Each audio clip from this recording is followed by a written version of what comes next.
નમસ્કાર મિત્રો દ્વારકામાં કોંગ્રેસનો હુંકાર, કોંગ્રેસની જીત. રાવલ નગરપાલિકા કોંગ્રેસે કબજે કરી છે.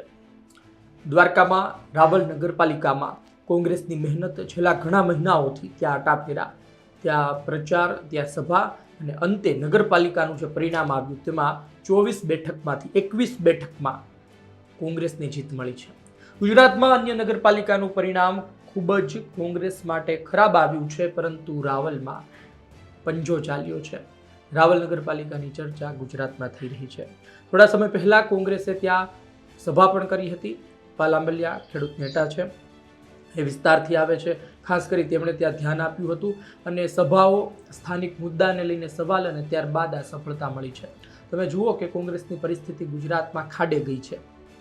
કોંગ્રેસ પાસે ધારાસભ્યો પણ પૂરતા નથી હવે, અને આ વચ્ચે તાલુકા જિલ્લા પંચાયતમાં પણ એટલું સારું પરફોર્મન્સ તેઓ નથી આપી શક્યા.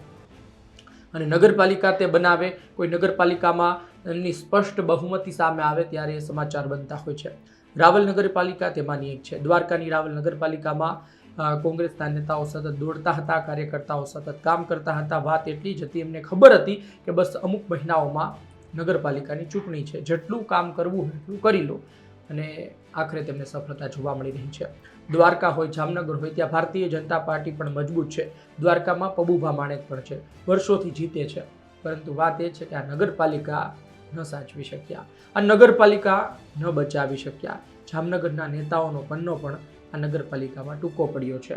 વાત એ છે કે રાવલ નગરપાલિકા પર હવે પંજાનો કબજો છે, અને ધીમે ધીમે જોઈએ કે કેટલા સમય સુધી આ યથાવત રહે છે. કારણ કે આપણે ત્યાં મંડી ટપકું, એક પક્ષમાંથી બીજા પક્ષમાં જવું, સાથ છોડી દેવો, એ બધું ચાલતું રહેતું હોય છે. પરંતુ રાવલ નગરપાલિકાની ચર્ચા ગુજરાતમાં થઈ રહી છે, કોંગ્રેસની ચર્ચા રાવલમાં થઈ રહી છે. આપનું શું કહેવું છે કોમેન્ટ બોક્સમાં લખજો. આપ શું વિચારો છો? ધન્યવાદ.